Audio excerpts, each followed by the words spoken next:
자, 오늘은 문학 역사상 가장 위대한 소설 중 하나, 허먼 멜빌의 모비딕에 대해 이야기해 볼 건데요. 특히 많은 분들이 처음 책을 폈을 때 이게 뭐지? 하고 당황하게 만드는 바로 그 기묘한 시작, 그 비밀을 한번 파헤쳐 보겠습니다. 자, 그럼 바로 본론으로 들어가 볼까요? 이 책 정말 이상합니다. 주인공이 한마디 하기도 전에, 아니 일장이 시작되기도 전에 뜬금없이 이걸 독자한테 툭 던져주거든요. 첫 장을 넘기면 어원이라는 제목이 딱 하니 나옵니다. 히브리어, 그리스어, 영어, 심지어 피지어까지 온갖 언어에서 고래라는 단어가 어떻게 유래됐는지 줄줄이 설명해요.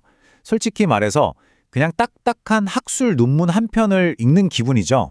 그 어원 탐구가 겨우 끝나나 싶으면 이번엔 발췌문이라는 게 나옵니다.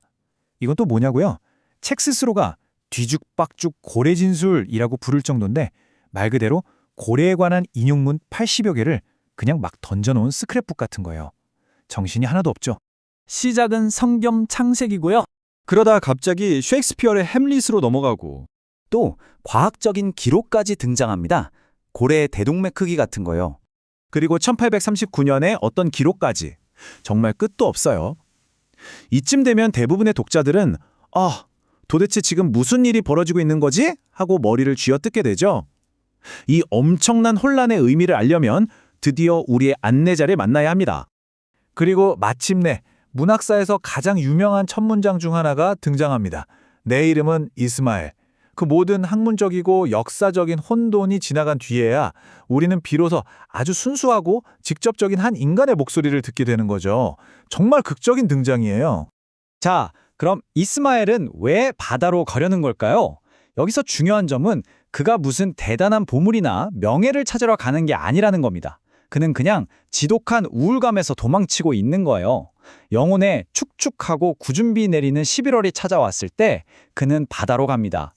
바다가 그에겐 권총과 총알을 대신하는 일종의 자기 치료법인 셈이죠. 수많은 배 중에서도 그는 유독 포경선, 즉 고래잡이 배에 끌립니다. 왜냐? 거대한 고래 그 자체에 대한 압도적인 생각 때문이에요. 이 거대하고 신비로운 괴물에 대한 막연한 호기심과 경외감이 그를 이끈 거죠. 그렇게 그는 머물 곳을 찾아 포경업의 중심지 뉴베드퍼드에 도착합니다. 그가 숙소로 정한 곳이 바로 물 뿜는 고래 여관인데요. 이름부터 심상치 않죠? 바로 이곳에서부터 이스마엘은, 그리고 우리 독자들은 고래라는 존재의 세계에 완전히 말 그대로 흠뻑 빠져들기 시작합니다. 여관에 들어서자마자 그가 마주친 건 질퍽하고 축축하고 끈적끈적한 느낌의 이상한 그림 한 점이에요.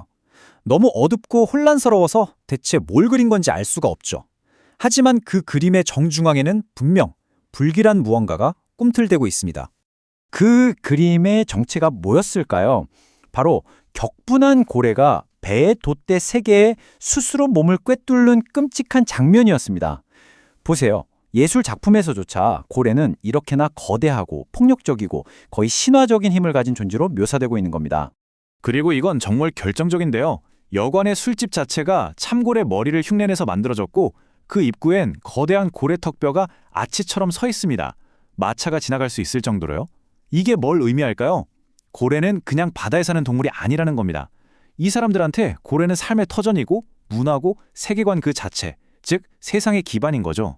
하지만 이스마엘에게 문제가 하나 생깁니다. 여관에 빈 방이 없는 거예요. 주인장이 내놓은 유일한 방법은 침대를 작살잡이랑 나눠 쓰는 것. 그것도 그냥 작살잡이가 아니라 지금 밖에서 미라로 만든 뉴질랜드 사람 머리를 팔고 있는 아주 위험한 남자와 말이죠. 이스마엘은 이제 그 검은 피부색의 신비로운 침대 동료를 기다리면서 온갖 끔찍한 상상을 하기 시작합니다. 혹시 끔찍한 일을 막 마치고 돌아온 피에 굶주린 식인종은 아닐까? 공포가 점점 커져가죠. 그리고 마침내 그 작살잡이 퀵회그가 나타났을 때 와, 그 모습은 정말 상상 이상으로 충격적입니다. 온몸에 문신을 한 채 토마호크를 들고 이상한 의식을 치르는 식인종이었으니까요. 하지만 이스마엘이 상상했던 자줏빛 악당이나 흉측한 야만인과는 전혀 달랐어요. 오히려 놀라울 정도로 예의 바르고 깨끗하고 준수하게 생긴 식인종이었죠. 이 경험을 통해 이스마엘은 아주 중요한 깨달음을 얻습니다. 술 취한 기독교인과 자느니 차라리 맨정신의 식인종과 자는 게 낫다. 그는 미지의 존재에 대한 자신의 두려움과 정면으로 마주하고 그 끔찍한 편견의 껍질을 깨고 들어가 그 안에서 나와 똑같은 따뜻한 인간성을 발견한 겁니다. 자, 그럼 이제 처음의 질문으로 다시 돌아가 보죠. 대체 왜 이 소설은 이렇게 기이하고 혼란스러운 방식으로 시작하는 걸까요? 이제 답이 보이기 시작합니다. 이건 작가의 실수가 아니에요. 바로 허먼 멜빌이 설계한 아주 치밀하고 거대한 몰입 작전이었던 겁니다. 멜빌의 계획은 이런 4단계로 이루어져 있습니다. 첫째, 온갖 발췌문으로 고래라는 존재의 신화적, 역사적 무게감을 우리 머릿속에 각인시킵니다. 둘째, 이스마엘의 우울함을 통해 우리가 이 위험한 여정에 동참할 감정적 연결고리를 만들죠. 셋째, 물 뿜는 고래 여관을 통해 고래가 전부인 세계에 우리를 던져넣습니다. 그리고 마지막으로 퀵회그와의 만남을 통해 우리가 앞으로 마주할 미지의 존재, 즉 타자에 대한 예행 연습을 시키는 겁니다. 결국 이 모든 건 하나의 훈련 과정이었던 거예요. 멜빌은 이 기묘한 도입부를 통해 우리가 가지고 있던 육지 중심의 평범한 관점을 완전히 부숴버리고 이 이야기 속 세계에서는 고래가 곧 우주의 중심이라는 사실을 뼈저리게 느끼도록 만들고 있는 거죠. 생각해보세요. 우리가 마침내 내 이름은 이스마엘이라는 이야기의 진짜 시작점에 도달했을 때 우리는 이미 80개가 넘는 고래에 대한 온갖 잡다한 지식과 이야기에 푹 절여진 상태입니다. 멜빌이 원했던 그대로 우리는 이제 고래잡이의 시선으로 세상을 볼 완벽한 준비가 된 겁니다. 그렇다면 이 모든 기나긴 준비 과정 끝에 우리가 마주하게 될 것은 과연 무엇일까요? 이 소설은 우리가 단순히 거대한 동물 한 마리를 만나게 하려는 게 아닙니다. 이 기묘한 시작은 우리를 그보다 훨씬 더 거대한 무언가, 즉 인간의 끝없는 집착, 거대한 자연의 힘, 그리고 결코 손에 잡히지 않는 삶의 거대한 환영, 그 자체와 정면으로 마주하도록 준비시키는 장대한 서곡이었던 겁니다.